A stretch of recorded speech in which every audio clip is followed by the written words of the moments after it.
下是个非常邪门的位置，是个人坐上就要指导你。那个位置就是爹位，是驾驶员最严厉的父亲。I 人做了变异，E 人做了变态。哑巴坐着能说脱，强行给我输出他的驾驶理论，很多都跟法律背道而驰，线变道。我说那有摄像头，他说你快点。我大概能猜出来你们现在心里边的想法，就是心疼辛博。没关系啊，我是大家老朋友，跟大家聊一聊。我这个人，我不爱开车，开车开久了，我会发现副驾是个非常邪门的位置，是个人坐上就要指导你。那个位置就是爹位，是驾驶员最严厉的父亲。I 人做了变异，E 人做了变态。哑巴坐着能说脱口秀。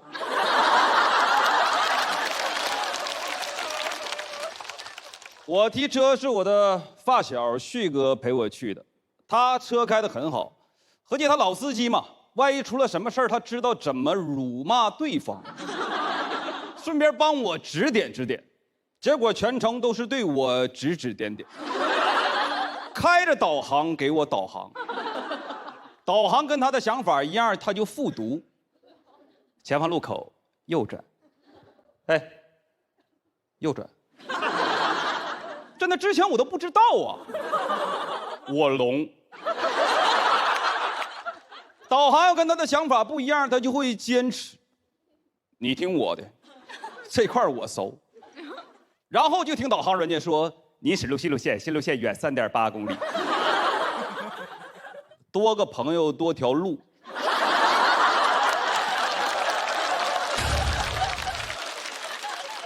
这回我复读。3点几，他聋了。每次红灯变绿都给我嘟囔一句：“走。”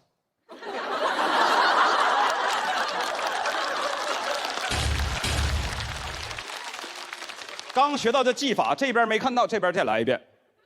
走。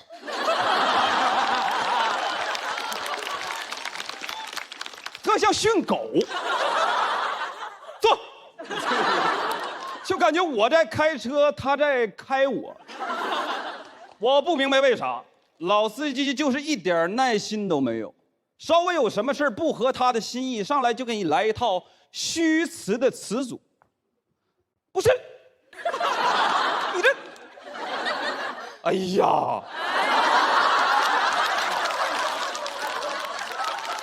关键在他的语法体系里还能转化成一个弹舌音加一个粗鼻音。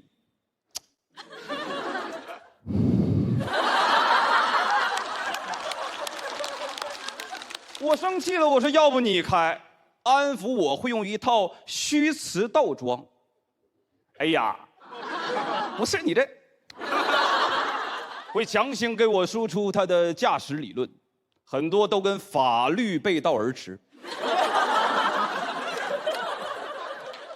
非让我实现变道。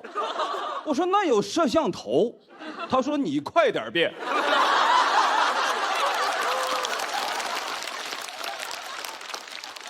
教练让我先打灯再变道，他让我先变道再打灯。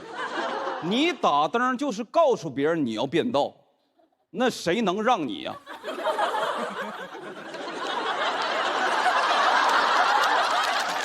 你就得歘就过去打他一个措手不及。我说那人不骂我吗？骂你说明那个人他没有素质。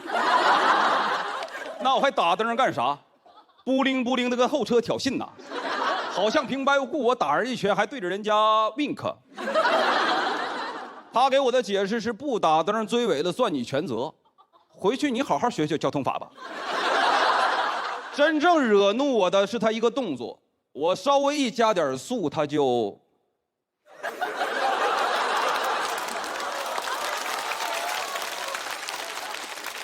这个把手我不知道哪个天才设计的，保护作用一点没有。侮辱意味直接拉满，万一出了事故不抓这把手，还有可能留个全尸。抓了把手至少少个胳膊。它唯一的作用就是恶心开车的人。车有 A 柱有 B 柱，这个把手就是驾驶员的耻辱柱。我说怎么的？你是不相信我呀？他也不搭理我。走。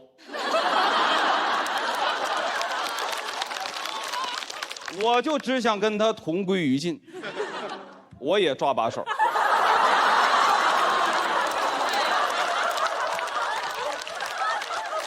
咱谁不是从新手一点一点成长起来，对吧？那天我就发誓，如果有一天我成为老司机，坐在别人的副驾上，我就睡觉。坐过之后，我的体会是，敢睡，就有机会长眠。那感觉完全不一样，对吧？就知道自己可能会死，但是不知道什么时候。我老弟拿了驾驶证，让我陪他练练，还没出停车场就蹭了别人的车头，问我咋办。走。他说哥，那有摄像头。我说那快走。你不得不给他导航，他那句话到现在为止还烙印在我的大脑里。哥，我发现这些车怎么都逆行呢？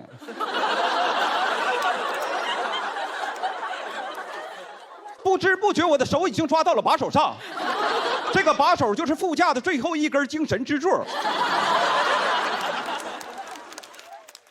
通过那几天对他的观察，我总结了一个判断驾龄的方法，你就看他脸和方向盘的距离。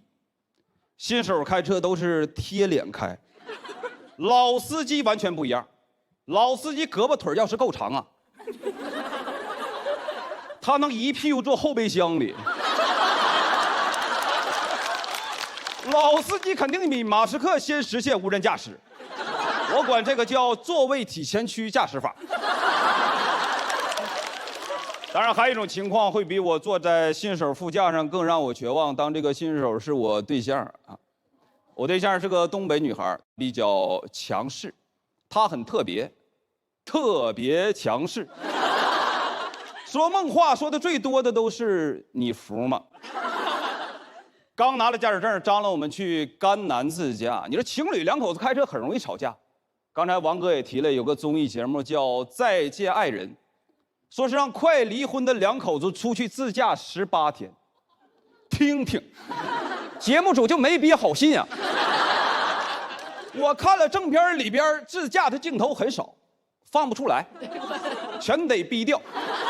我想看的都在那个行车记录仪里，你放出来的综艺都得改名，就叫《国粹巅峰对决》。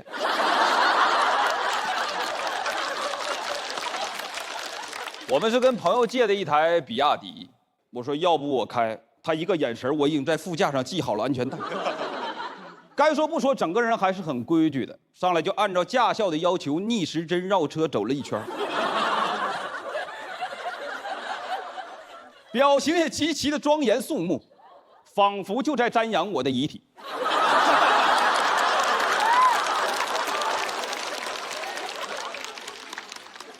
话不能不说，不说他真困呢。我说宝贝，要不要喝点咖啡？不喝了，再喝晚上睡不着觉了。我说哥，你现在就要睡着了。全程他看着前边，我盯着他，他闭眼我都没敢闭眼。为了不疲劳驾驶，你就只能疲劳副驾驶。但你知道有些人呢，他是能够睁着眼睛睡觉的。我怎么发现的？他开着开着问我：“你服吗？”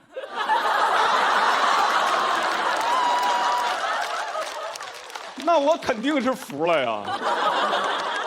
但其实我没怎么害怕，因为我发现这台车搭载了比亚迪天神之眼自驾系统，敢兜底真安全。我说哦，原来开了天眼，你开吧，我睡会儿。我敢睡，难得我有个机会能够短眠。话也不能多说，因为懂得一个道理：太监不能干政，只能用合适的语言给建议。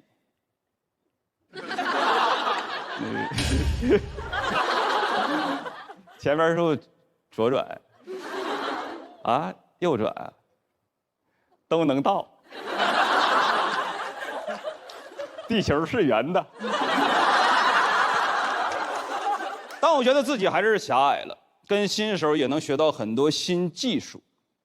会车，你打转向灯，别人不一定让你；但如果你打雨刷器，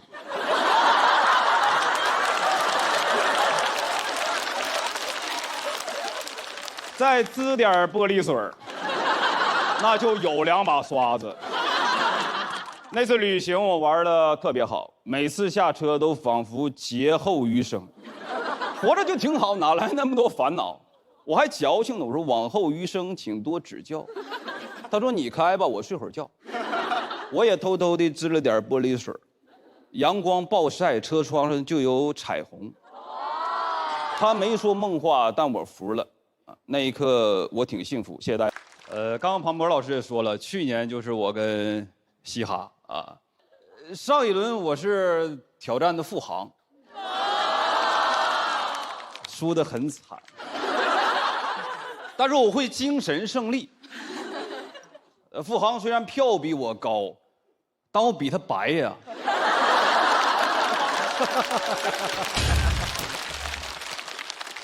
比他拟人。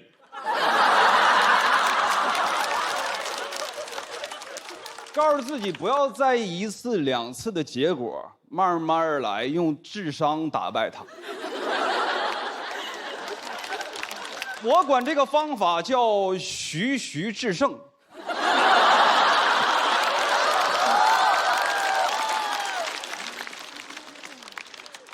生活里我也比较爱比，喝啤酒，我必须喝的最多，还得去洗手间的次数最少，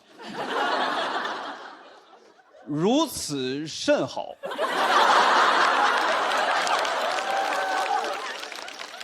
为了比，我甚至会虚空锁敌。坐飞机，起飞前旁边的外国老头用手机看法国阅兵。在中国领土，你看法国阅兵，我得赢他。问 AI， 2战法国多少天投的降？此为1胜。我想了解一下滑铁卢战役，此为2胜。洗手间他去了2次，我1次没去，此为4胜。去他个零！我心想，老头你绷住啊，这是我替都德给你上的最后一课。然后他就开始看世界杯。留给中国球迷的时间太多了，我默默地戴上了耳机。他手机外放没有素质，我完胜。社交媒体整天逼着我们比，你看演专场，比不过内容就开始卷伴手礼。谁的伴手礼比谁的好。我要是想赢，就只能是大家买我280的票，伴手礼我送大家480童漠男的票。找不到王医生，可以先来找我王护士，我帮你们挂个号。总比也会很累，偶尔我也需要歇歇。我有一个不比的地方，就是桑拿房。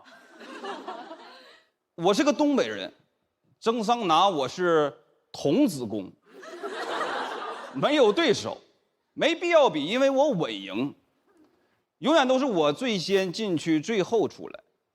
以后人类登陆火星，你们还得穿防护服，我带个手牌就能上。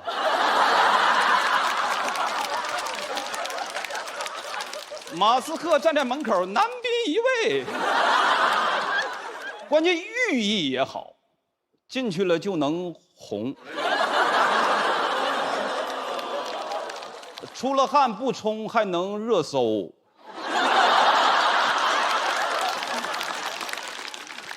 但就在半个月前，我被一个桑拿大拿下了，给我征服了。墙上的温度计显示68度，我蒸了15分钟，5分熟。进来个洋人，进来第一件事他就把手中的矿泉水拧开，浇在了沸石上。嫌温度低，他挑战我。我争的是气，我也得争一口气。我相信汗水不会白流，每一滴都是为国争光。而且我东北人，喜剧能输，洗浴我还能输。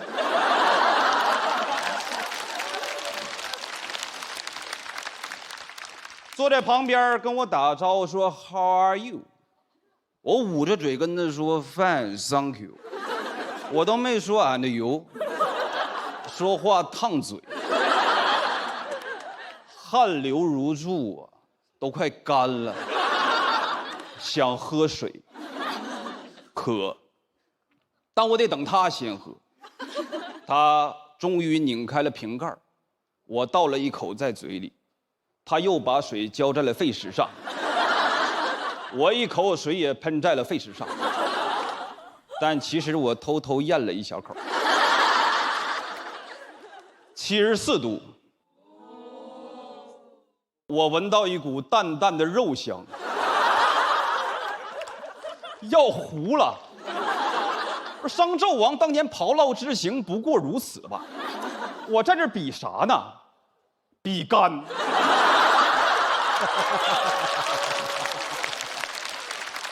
我也想把我的心挖出来看看，是不是上面刻着爱比赢？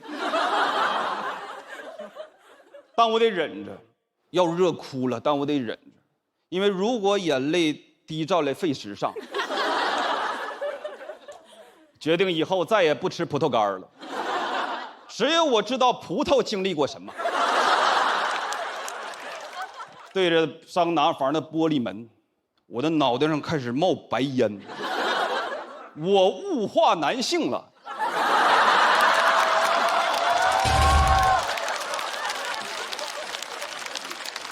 任何一个按摩师傅看见当时的我，都说不出那5个字儿：你湿气重啊！得精神胜利了，我南宁他，身材比我好，此为一败。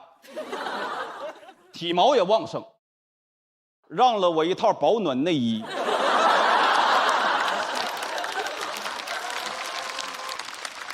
此为2败，关键老哥还把地下所有人留下的瓶子一一捡起来丢在垃圾桶里，素质还比我高。完败，要窒息了，我要出去，我要回家，我想我妈。你就站起来那一下，坐久了，起来猛了，头晕目眩，咣跪地下了。我说这一败。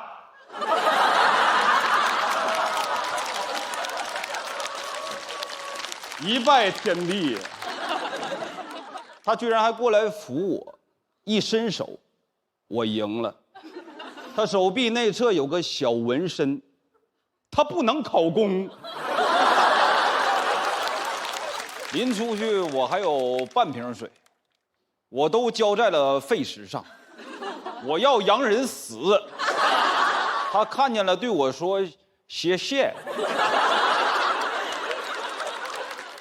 出来之后脱水，脱得我整个人都干了，人脆脆。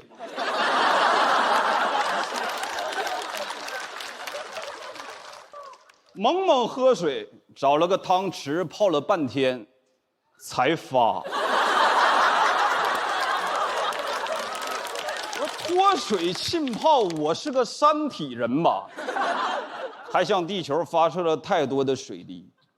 经验就是以后在桑拿房遇到陌生人搭话，记得不要回答。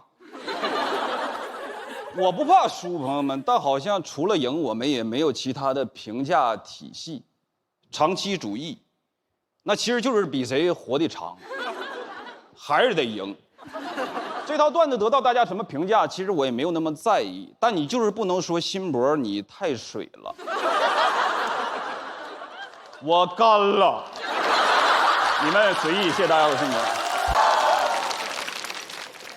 我觉得这一年过得特别快，比赛之前我就偷偷结了个婚啊，就结了个婚，备婚过程很漫长嘛，一直在控制体重，大概减了有小40斤。因为要拍那个婚纱照，我对象给我下了最后通牒，说你要瘦不下来呀，照片里边的人也不是不能换。但说实话，我觉得打工人很难减肥。下了班出了地铁口，一路上诱惑太大，咱也不知道那肉夹馍有什么好吃的，那么多人排队，让我来审判你。确实好吃，再来一个，2审，绝不能放过任何一个肉夹馍。就算你能忍住，也架不住有一堆亲戚劝你喝奶茶。爷爷、阿姨，喝吧，这都俺妈亲手做的。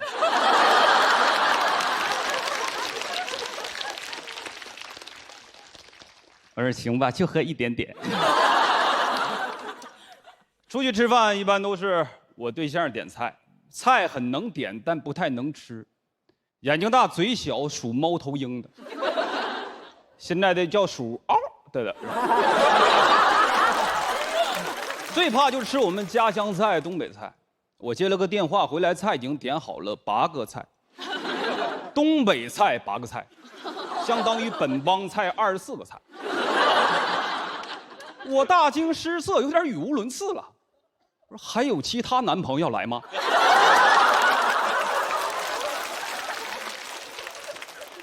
我还没开始，他就吃完了。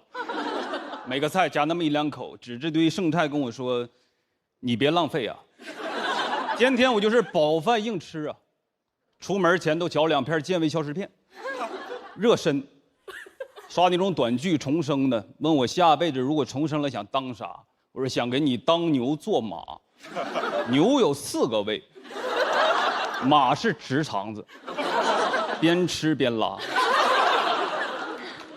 尝试着通过运动减肥，办了一张健身卡，去了2次，1次办卡，1次退卡。健身房唯一一个我能坚持下来的器械就是秤。练秤瘦得特快，你调整一下站姿就能瘦1斤。但是说实话，健身房的秤都不准，因为不能脱光了称。要净重得先净身。我们家有2秤，都是小米的，一个小米1代称我是77公斤，小米2代称我是80公斤。我还是更相信以前的雷军。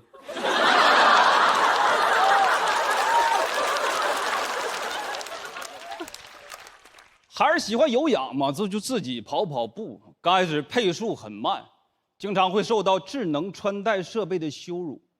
我这边正拼尽全力呢，他问我：“你已经停止训练了吗？”自动把我的运动类型归为了徒步。为了提高配速，我就骑车跑步，很容易超速。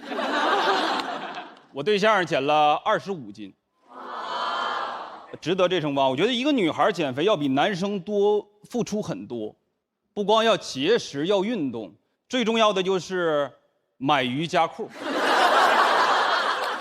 这玩意儿有啥好的？不就是秋裤外穿吗？有幸我偷穿过1次，贼翘，卡戴珊也就那么回事儿。你这往上一提呀，我就发出2声呱呱，对着镜子我都看乐了。我说这谁能不喜欢啊？大庇天下寒士俱欢颜。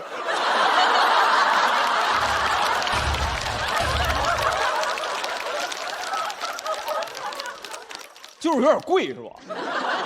跟我说你不懂这个好，这个穿了之后无感。我说不穿也，不穿还能流感。官网上最贵的一条已经涨到1080了。我说这咱必须得买，这穿上之后屁股就是1080P。不过说实话，性价比很高，一年四季都能穿。冬天我问他不冷吗？说这可厚了。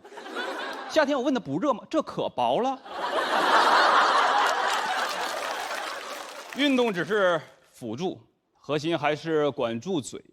决定6点之后不吃任何东西，一般会坚持到11点左右，放弃。2个人反复重复同一句话：你要想吃，我可以陪你吃。最后决定各退一步，我陪他吃螺蛳粉，他陪我吃螺蛳粉。没错，就点1碗，这样可以通过护食来控制对方的食物摄入。异口同声地对对方说：“你少吃2口吧啊。”汤都喝了，腐竹没吃，腐竹热量太高，我们在减肥。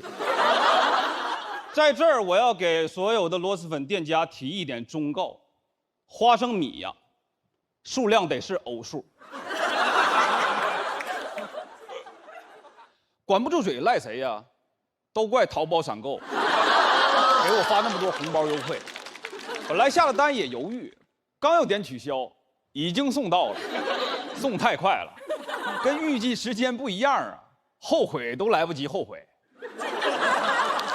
也不能总吃，就早点睡，睡着了就不饿了，但是饿的睡不着，一关灯4个眼就发绿，猫都绕着我俩走。他问我猫啥味儿，我说你要是想吃，我可以陪你吃。我们说的是猫粮。越想睡越睡不着，就躺在床上幻吃。婚礼结束当晚，我就要把我失去的一切都吃回来。什么热量高我吃什么，我要喝普通可乐，加糖，喝糖的饱和溶液。我要吃炸串蘸地沟油，我要点50个外卖，让外卖小哥排队来闹洞房。减肥太难了，就这一次，以后我俩再也不结婚了。谢谢大家，我辛苦。看着观众都很年轻啊，怎么样，都结婚了吗？没有。挺好。我是喜欢见证幸福，但我不喜欢参加婚礼，尤其那个吃席环节。熟人还行，碰到陌生人就总容易陷入那种尬聊。那个，我是他小学同学，你呢？大学同学，真好。那个，听口音东北的吧？东北哪儿？辽宁。我爸去过吉林。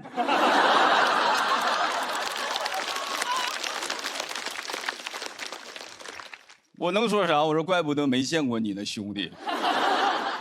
而且我觉得婚礼的主角也不是新郎新娘，就是婚礼的司仪，他主宰一切。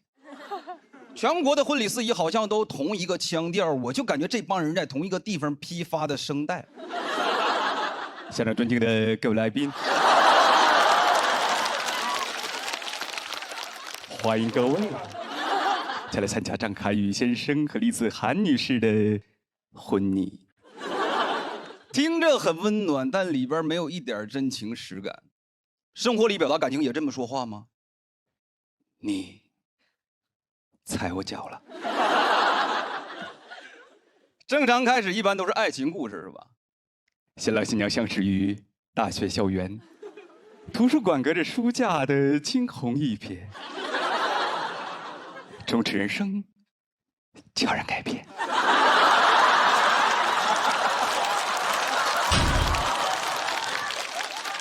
我坐在台下看着新郎，我的兄弟，我用我的人品担保，他绝对不会去那种地方。我们俩4年的开黑记录就是他的不在场证明。没有他，我不可能知道本科延毕最长只有6年。特别奇怪，就是大学恋爱走到婚姻相识就得在图书馆，让我感觉图书馆就是个灯红酒绿的地方，藏污纳垢，知识改变桃花运。都什么时代了？我觉得大家怎么恋爱走到婚姻都很正常，打游戏认识怎么了？有什么不能讲的？新郎新娘相识于王者峡谷，经历过小学生的谩骂，也是常问候别人的全家。还有5秒，新郎新娘即将闪现登场，掌声欢迎这对双排新人。有请摄影师用 Live Photo 神器 vivo S30记录下这美好的瞬间，快乐你就 vivo Live。我特别受不了司仪的一个点，就是司仪特别喜欢煽情，特别喜欢煽情。中国有一个传统叫做丧事儿喜办，我感觉他们就是想，对，喜事儿丧办，尤其针对新娘。此时此刻，又有一个家庭失去了女儿。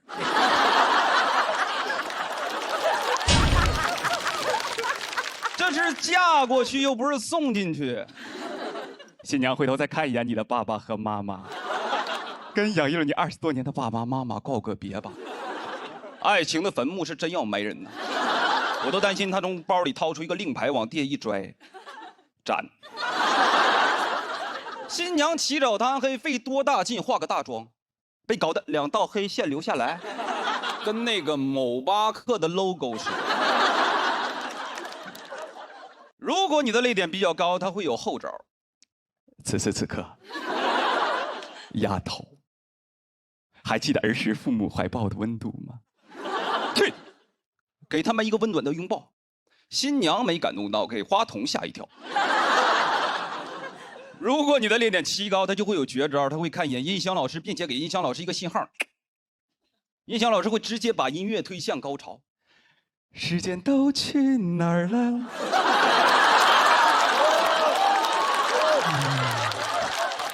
是啊，时间都去哪儿了？此时此刻，丫头勇敢的、大声的哭出来吧！你看新娘跟过了电似的，妈！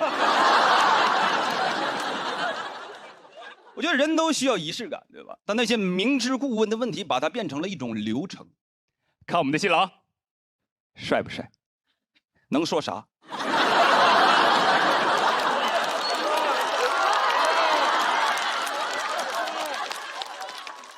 一般。还有那句：此时此刻，新郎，你最想见到的人是谁？我赌上我的尊严。科比。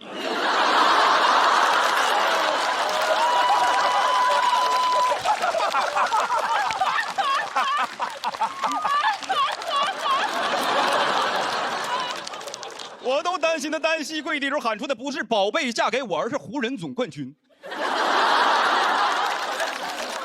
一直问我，你说哥，我婚礼是定在8号还是24号？我说你就定在8月24号。最傻的就是那句：“新娘，你愿意？”说实话，这么多年我花了这么多份子钱，我也想看点不一样的。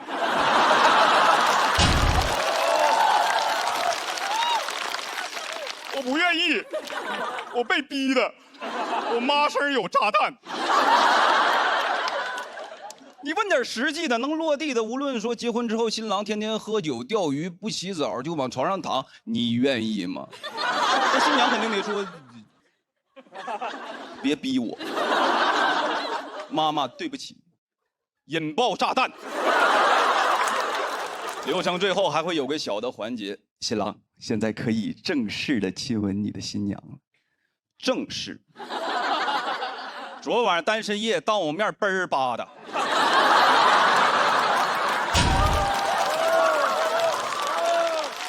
舌头都气成蝴蝶结了，那都不是正式，那都是测试，小 kiss。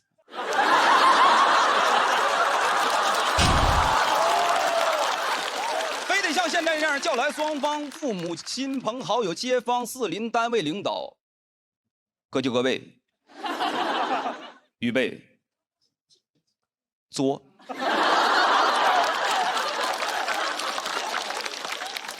亲一下得了呗，亲一下得了呗。亲吻不停，掌声不停。鼓掌的人不想鼓，接吻的人不想亲，就他自己玩的挺开心。婚礼流程什么时候结束？不是仪式的完成，就是那句开席。台上新郎还在那儿真情流露，台下大姨已经抖落开了塑料布。新郎说：“你是我的全部。”大姨说：“全部都是我的。”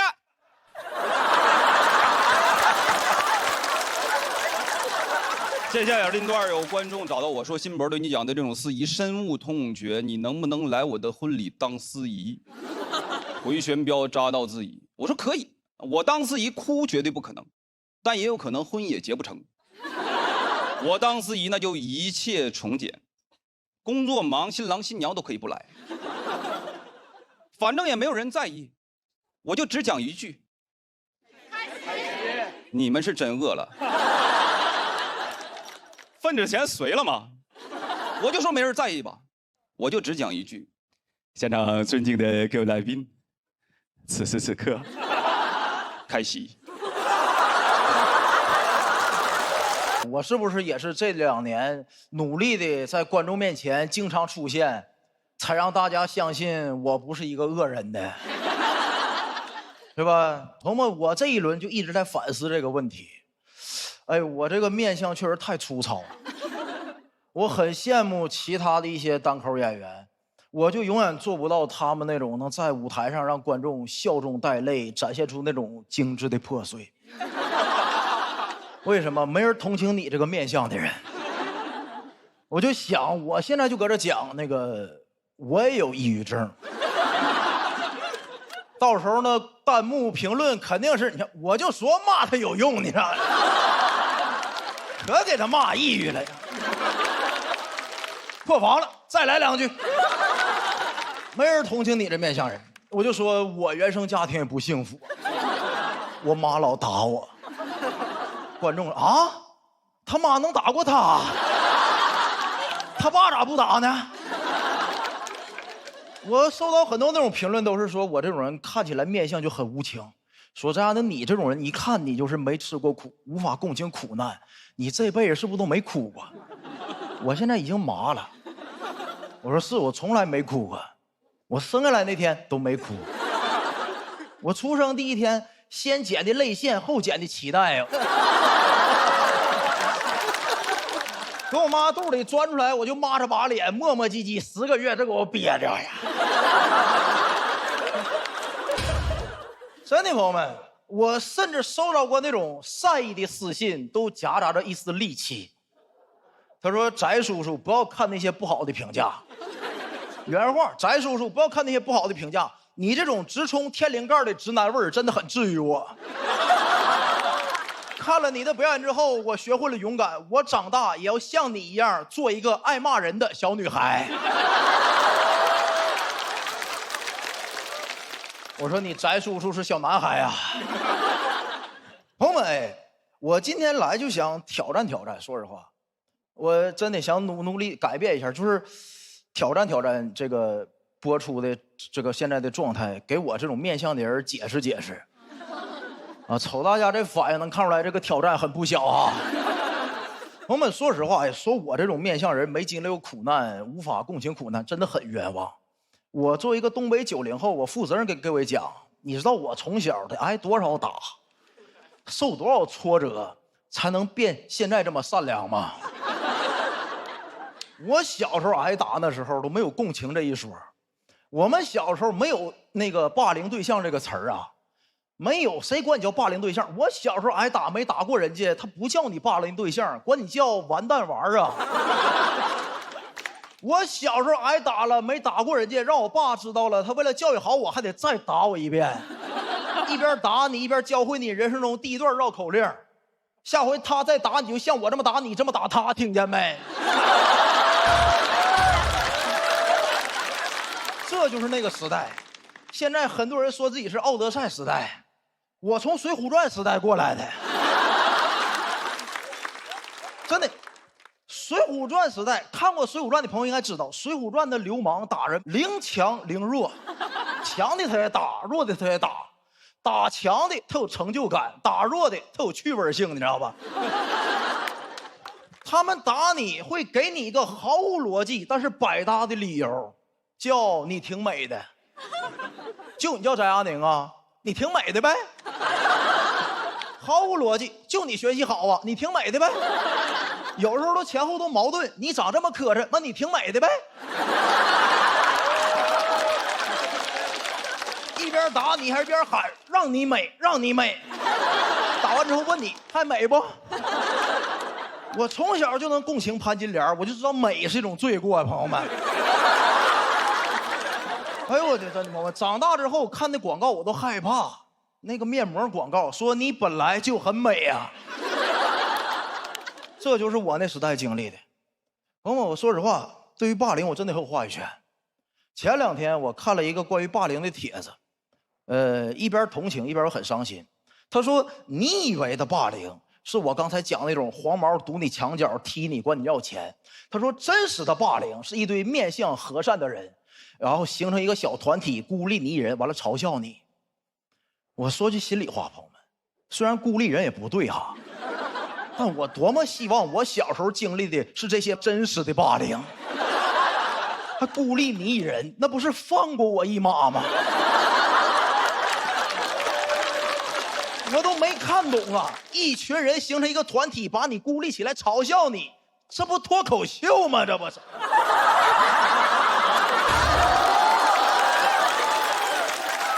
你们还笑？你们这帮霸凌的人啊！这就是我那个时代。没有人因为你挨打了同情你，但你会因为扛过挨打而有人夸你。我经常被夸，翟亚宁你真厉害，被5个人踢自己就站起来了，就这么夸你。如果这也算夸奖，我也夸了很多一轮游选手，我说你真厉害，在台上2-5分钟自己就下去了。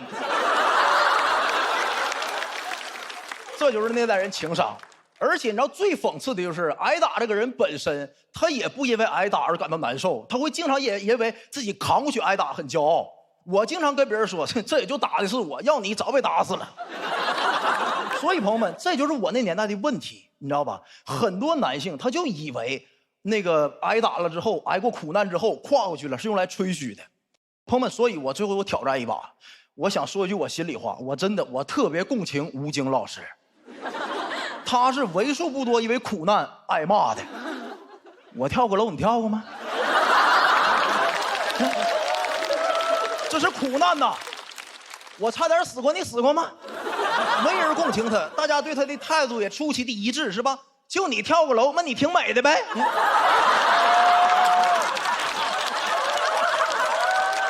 我共情他，我们只是没学会这个时代的表达方式而已。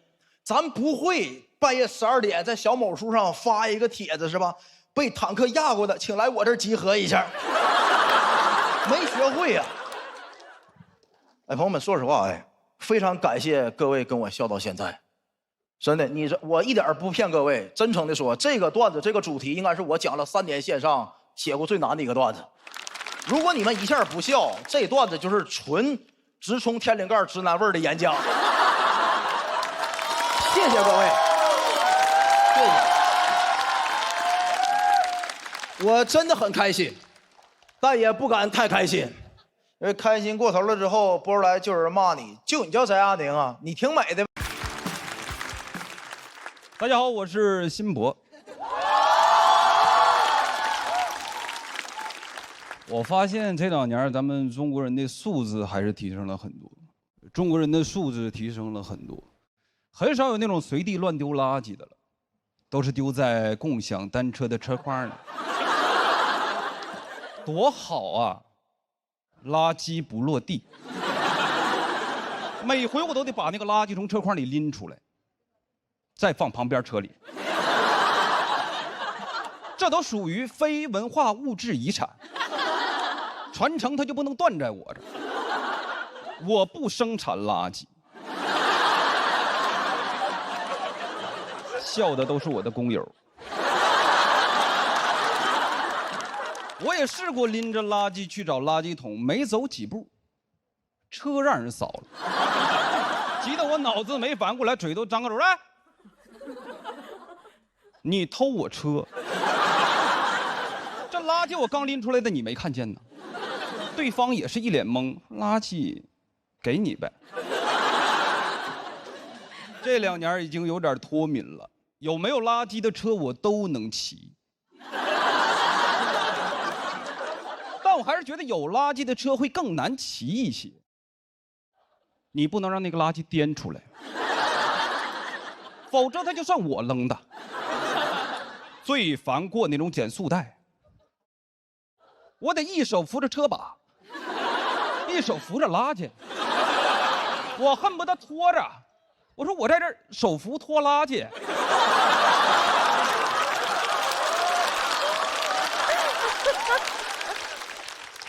最怕玻璃瓶，再碰到减速带，我得立马控屏，掉出来玻璃心得碎一地。那天扫了台车，不知道哪个孙子吃剩了半包辣条，我真是想尝尝麻辣王子，从小我就爱吃。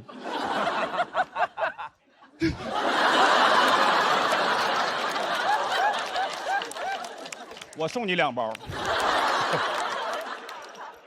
骑到地铁口还车，有个哥们迎面向我走来，周围没车了，他跟想接手这台。他也看到了车筐里的垃圾，他就，你知道有的时候人受了委屈会不自觉的自言自语给自己解释，不是我吃的。他冷漠的眼神仿佛就在告诉我，就你扔的。早知道我吃了好了。报复性的想文明一把，处理一下车筐里的辣条。但你知道地铁口的垃圾桶总被那个什么电瓶车团团围住，好在电瓶车也有车筐。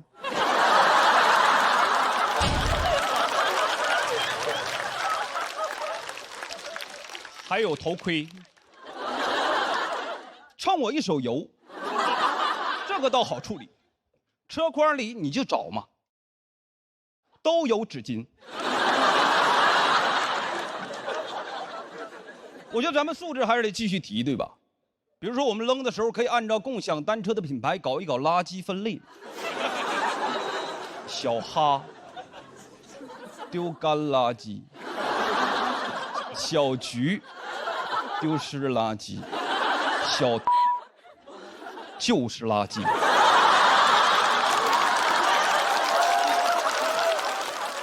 就他们家弹窗广告最多，稍微一不注意，网贷申请就开始了。我就骑个1块5的单车，申请这10万的网贷，偏要网我。我就从这个 P 点骑到另一个 P 点，这个模式就叫 P2P。包年才130，10万块钱够我包770年，能传到我8辈玄孙那里。2795年，全世界都自动驾驶了，就我孙子骑个共享单车，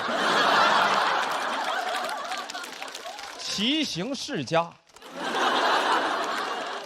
单车会员到期日加计勿忘告乃翁。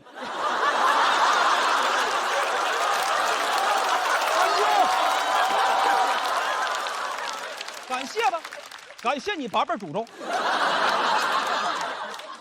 小哈就很好，小哈就不弹窗，小哈会在我第一次骑过他们家共享单车之后，就偷偷的帮我把网贷给注册好。哈特暖暖。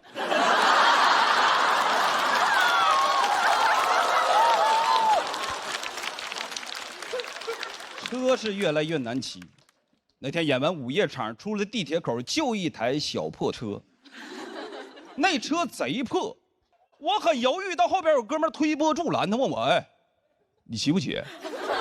你不骑我骑。”我说：“我骑，赌一把。”那台车骑着不如扛着，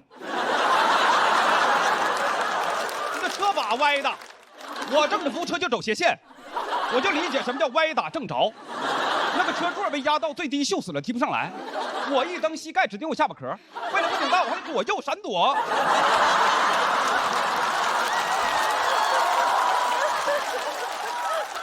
我一个打工族给我骑成了维吾尔族。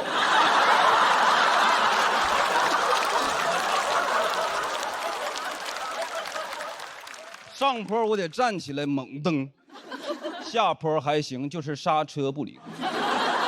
骑进去我300块钱医药费，还行，网贷额度还剩99700。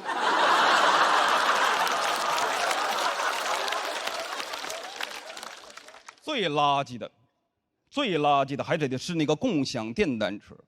共享电单车那个头盔你戴过一次，才会真正理解什么叫屎盆子扣你脑袋上。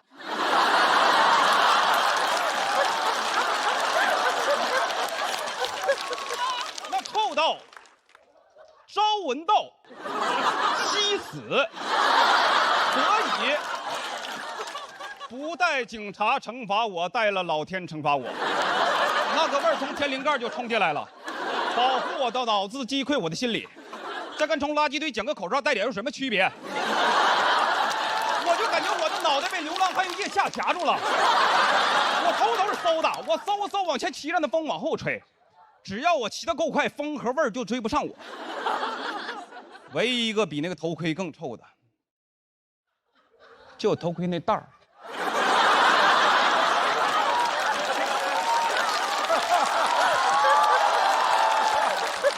那就是流浪汉的袜子，朝闻道，立马死。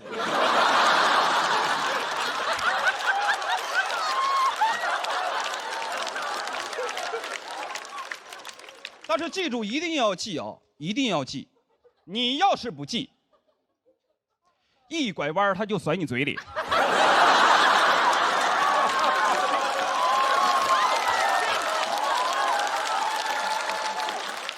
共享电单车的批点特别少，还车点特别少。骑到客户门口，发现最近的批点就我出发那个。原地还车要收我20的调度费，我又骑了回去，钱花了，时间花了，人还留在原地。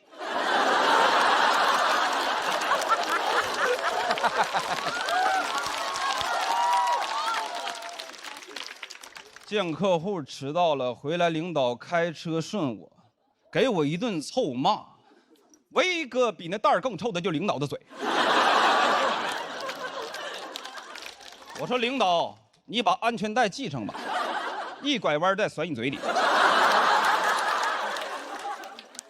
上个班儿，骑破车，戴臭盔，挨臭骂，就为了挣几个臭钱。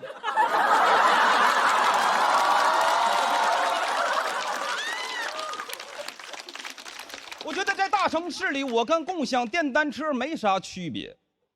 大城市里没有我的批点，但我想留下来。我不想骑了，我有腿，我要走起。大家好，大家好，我是练奇啊 ，Hello。哎，我最近的思绪总是非常的纷飞，我怀疑自己是 ADHD， 所以第一次去了精神科，窗口让我报手机号，我突然觉得每个人报手机号的停顿很有意思，对吧？有191、862、18DD7这种335报法，也有191、8621、8DD7这种344报法。我一直想试试29报法。19、18621、18DD7。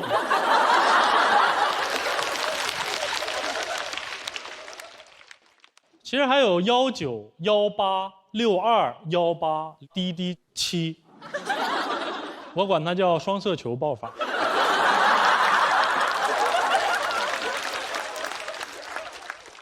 在号码里面有321的人，报出来会不会变数？191、3、2。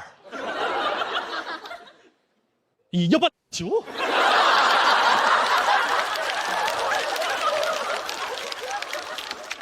大夫问我是不是容易分心，别人说话无聊了就会走神儿，所以走在盲道上算不算是一种阅读呢？因为盲道它是一种语言，长条代表着行，圆点代表着停，所以盲人可以同时读万卷书和行万里路。盲道是大盲文，乐高是小盲道。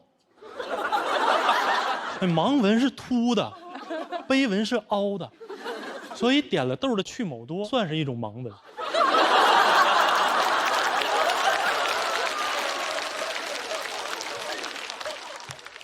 扎了眼的苏打饼干算是一种碑文。大夫说你应该是 ADHD。你平时还有什么症状吗？我说我从小就会进行一些莫名其妙的联想。小时候我妈送我学架子鼓，我就总觉得我将来的职业是剁饺子馅儿。这就是我理解的 rock and roll。我长大也没好，我第一次看见有人敷黑色面膜的时候，我非常纳闷，就是你从露出的部位来看哈，为什么没有人敷面膜抢银行呢？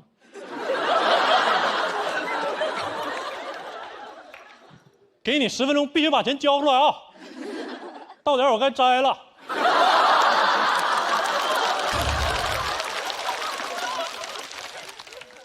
我最近的思绪就更是混乱。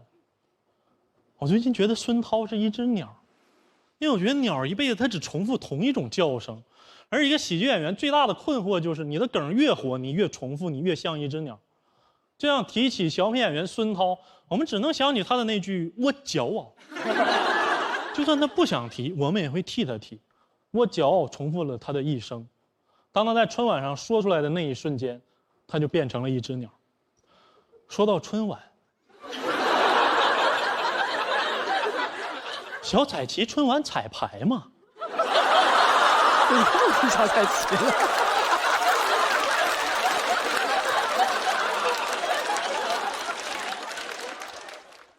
大夫说：“你能看我一眼吗？你平时社交怎么样？”我说：“我社交完全没问题。”但其实有时候我去别人家做客的时候，不好意思说走。每次到最后，我就只能一边穿衣服一边嘟嘟嘟嘟嘟嘟。我搬家的时候也会放上爵士乐，和每一件家具跳最后一支舞。嘟嘟嘟。所以我社交完全没问题。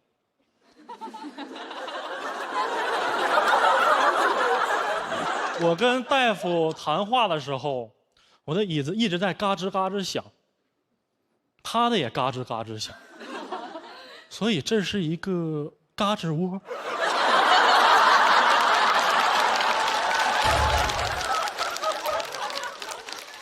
我不能再走神了，我一定要专注。我感觉耽误大夫太多时间了。这个时候，我突然觉得枕室好热，我抽出了一张纸巾准备擦汗，我发现纸上有一朵花，所以就是这种纸上印花的厂商算不算是一种出版社？我展开纸的时候，闻到一股果香。其实我觉得管无花果叫无花果非常没有礼貌。没有你就别说了。你会管太监叫吴？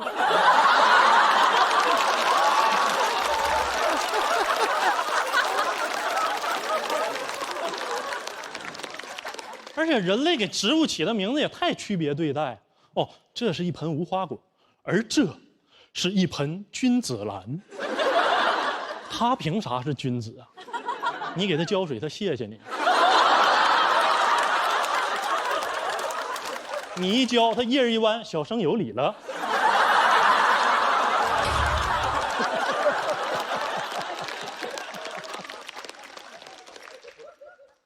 墙上的挂钟一直在滴答滴答响，所以这个世界上有没有那么巧的事，就是你家里有老式钟表的同时，晚上你再看恐怖电影，贞子爬出电视机的那一瞬间，正好到了12点，于是贞子一撩头发，啊，布谷。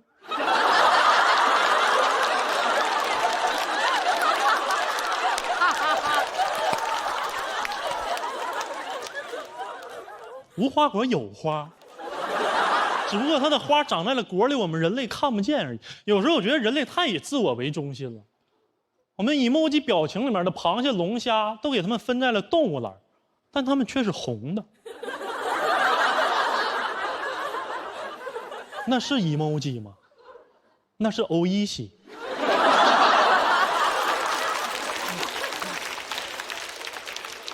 那是饭，那是饭 emoji 了，下来咪西吧。比奇堡没有一个人觉得蟹老板很香吗？就。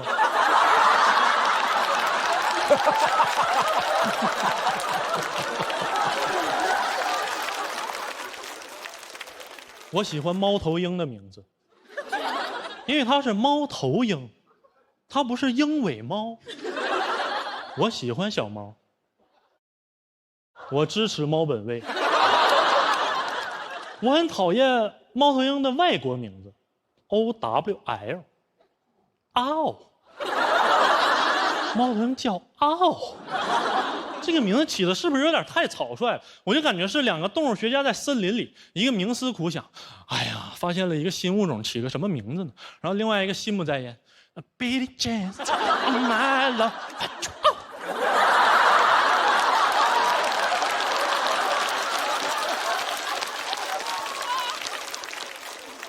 不用那么长吧，嗷就行了。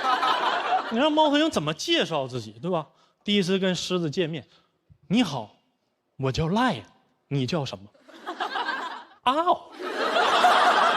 狮子说，我叫也是嗷啊，我天天在电影片头，嗷嗷，我干啥呢？以你的名字呼唤我。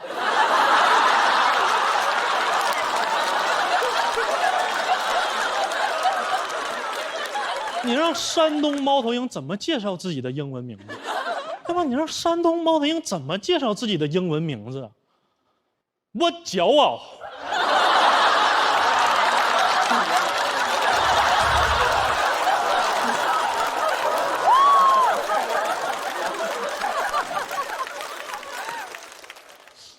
所以孙涛真的是一只鸟。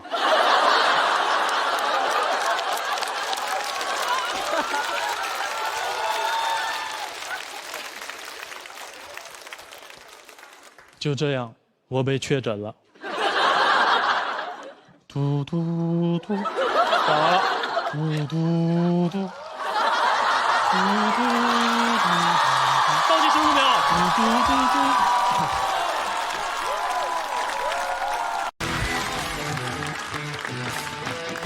大家好，我是辛博。哎，看着观众都很年轻啊，怎么样？都结婚了吗？没有。挺好。我是喜欢见证幸福，但我不喜欢参加婚礼，尤其那个吃席环节。熟人还行，碰到陌生人就总容易陷入那种尬聊。那个，我是他小学同学，你呢？大学同学，真好。那个听口音东北的吧？东北哪儿？辽宁。我爸去过吉林。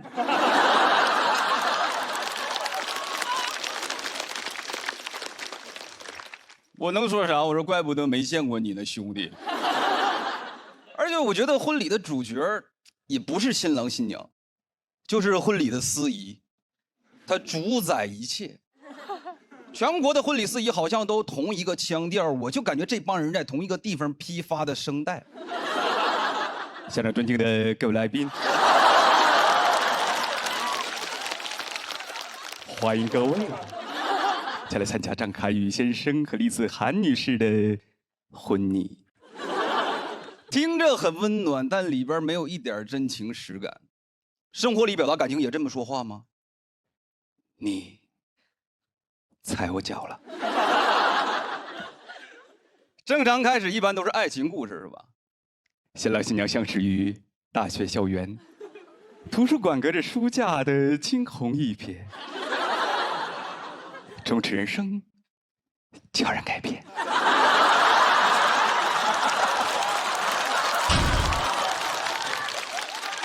我坐在台下看着新郎，我的兄弟，我用我的人品担保，他绝对不会去那种地方。我们俩4年的开黑记录就是他的不在场证明。没有他，我不可能知道本科延毕最长只有6年。特别奇怪，就是大学恋爱走到婚姻相识就得在图书馆。让我感觉图书馆就是个灯红酒绿的地方，藏污纳垢，知识改变桃花运。都什么时代了？我觉得大家怎么恋爱走到婚姻都很正常。打游戏认识怎么了？有什么不能讲的？新郎新娘相识于王者峡谷，经历过小学生的谩骂，也时常问候别人的全家。还有5秒，新郎新娘即将闪现登场，掌声欢迎这对双排新人。有请摄影师用 Live Photo 神器 vivo S30记录下这美好的瞬间，快乐你就 vivo Live。我特别受不了司仪的一个点，就是司仪特别喜欢煽情，特别喜欢煽情。中国有一个传统叫做丧事儿喜办，我感觉他们就是想，对，喜事儿丧办，尤其针对新娘。此时此刻，又有一个家庭失去了女儿。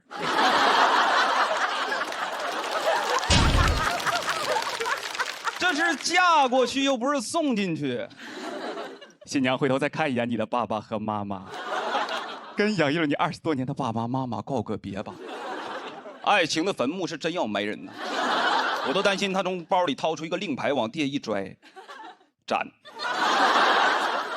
新娘起早贪黑费多大劲化个大妆，被搞得2道黑线留下来，跟那个某巴克的 logo 似的。如果你的泪点比较高，它会有后招。此时此刻，丫头，还记得儿时父母怀抱的温度吗？去，给他们一个温暖的拥抱。新娘没感动到，给花童吓一跳。如果你的泪点奇高，他就会有绝招，他会看一眼音响老师，并且给音响老师一个信号。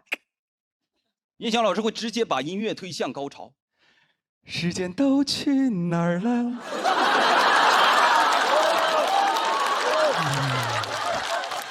是啊，时间都去哪儿了？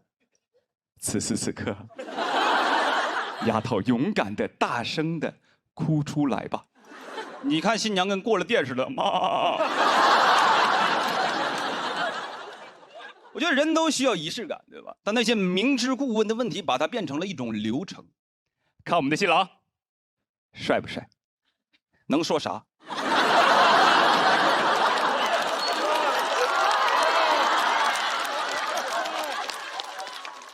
一般。还有那句，此时此刻，新郎，你最想见到的人是谁？我赌上我的尊严。科比。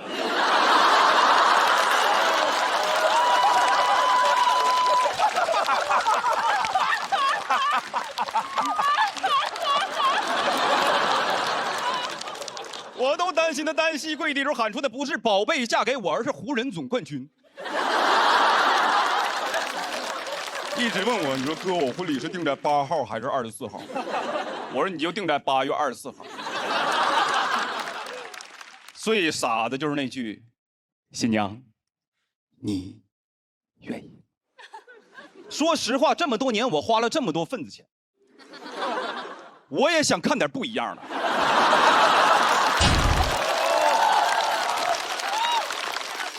我不愿意，我被逼的，我妈身上有炸弹。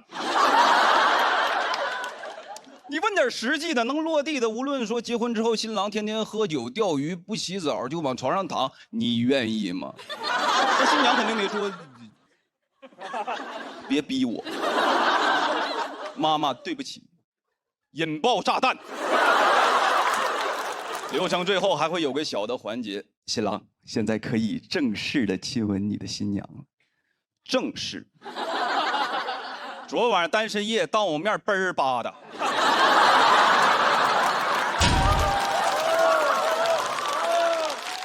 舌头都系成蝴蝶结了。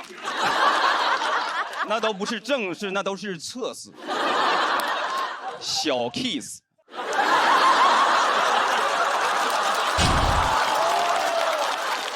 非得像现在这样叫来双方父母亲朋好友街坊四邻单位领导，各就各位，预备，作。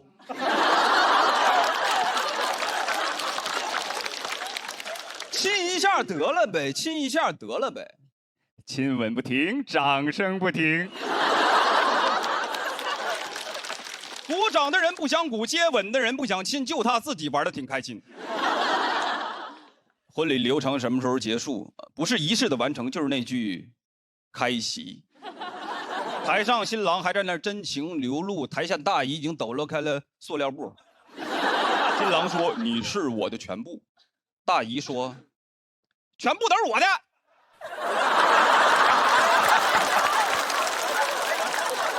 接下来这段有观众找到我说：“新博对你讲的这种司仪深恶痛绝，你能不能来我的婚礼当司仪？”回旋镖扎到自己，我说可以，我当司仪哭绝对不可能，但也有可能婚也结不成。我当司仪那就一切从简，工作忙，新郎新娘都可以不来，反正也没有人在意，我就只讲一句：你们是真饿了。份子钱随了吗？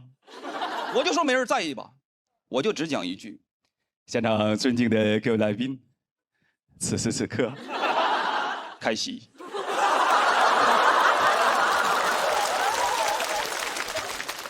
我是明年4月份办婚礼，我没找司仪，我准备一人分饰2角。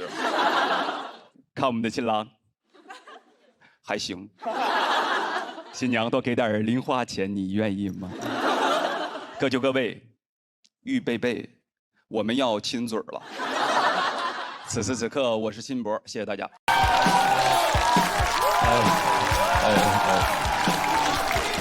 新博，感觉都是我的托儿。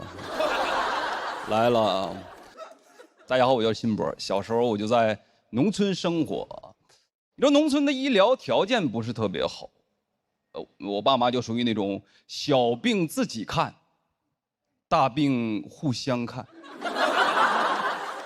新型家庭合作医疗。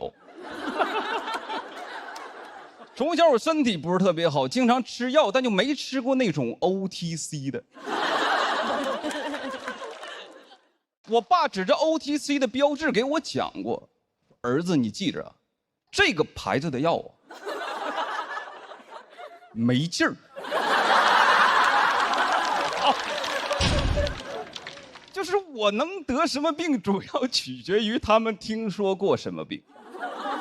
在我理解，这就是听诊。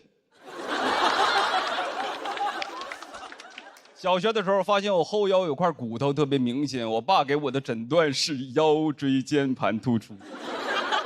科普一下，这个病的发病期是19岁到50岁之间，那年我7岁。每天都给我按，朝我的突出部猛攻。有朋友问你爸就这么胡来，你妈也不管，我爸负责按，我妈负责按着我。我甚至在想，小的时候走丢了，警察问我爸：“哎，你儿子有什么特别明显的体貌特征吗？”要不说你们当不了我爸。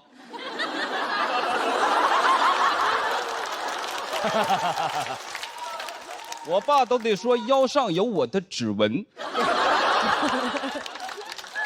能解锁我儿子。后来11、12岁。我就开始长喉结，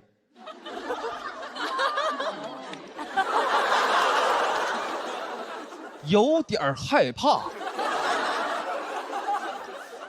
这能按死我吧？天天夹着嗓子说话，转移了，颈椎间盘也突出了。还有一次就是高中打篮球被队友踩在了我的脚趾上，淤血一直不好，我妈的诊断是灰指甲。当时我爸已经外出打工了，但是通过电话的方式远程参与了我的会诊。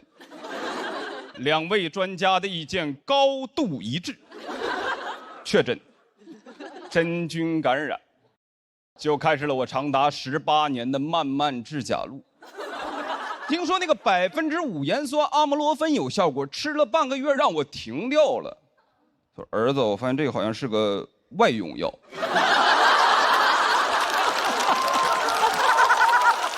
怪不得口腔都不溃疡了呢。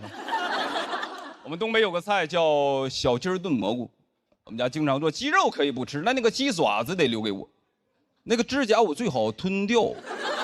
说是吃啥补啥，以形补形，但不让我吃蘑菇，说那都是真菌。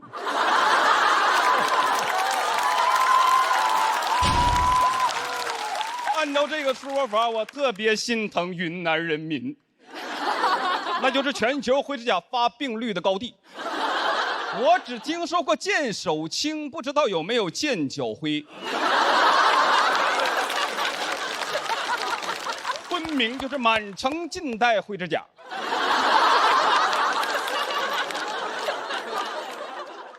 这么多年，我心里一直有疑问，就我虽然得了灰指甲，但我始终都没有传染俩。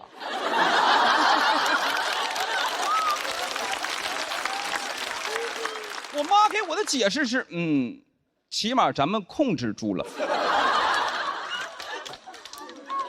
直到去年去捏脚，技师大哥看了一眼我的脚趾，说：“老弟啊，你这是湿疹，你回去买一管莫匹罗星。”我买了一管姜信姜仪，因为上面写着 OTC。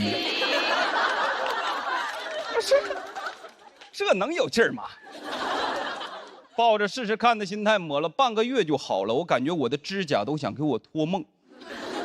18年了。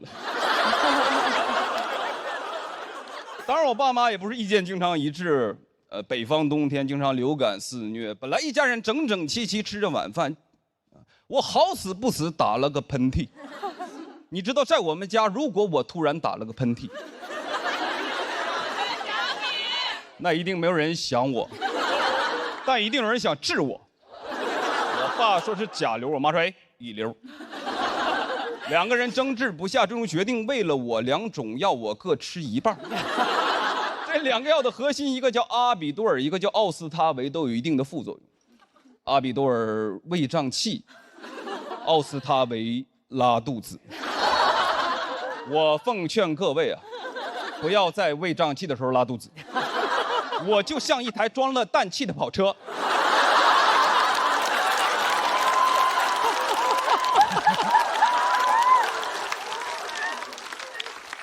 我爸决定送我去医院，因为他发现我的瞳孔开始有点涣散，说我太爷走的时候就这种眼神。医生建议打青霉素，我爸说：“我儿子必须用最好的药，头孢。打上就退烧，不打就高烧，反反复复1个多月，我才肺炎。”拍了片子说我的肺上有阴影，我说怎么不拍拍心里啊？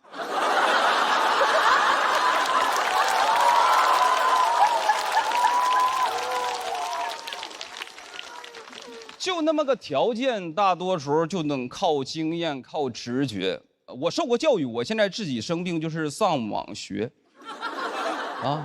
我们不看病就是我们家的遗传病，我们家也算是2代行医。不过这几年我爸妈通过短视频这些中老年科研平台，学到了很多新的医学理论，发现对我有诸多误诊。经常喝点酒就会跟我道歉，说儿子会不会埋怨爸爸？我说怎么可能呢，对吧？你们含辛茹苦把我养大。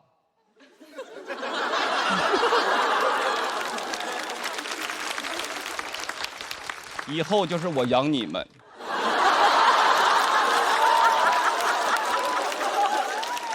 爸你可要保重好身体呀、咱家的好日子都在后边呢。妈，你也是，我帮你按。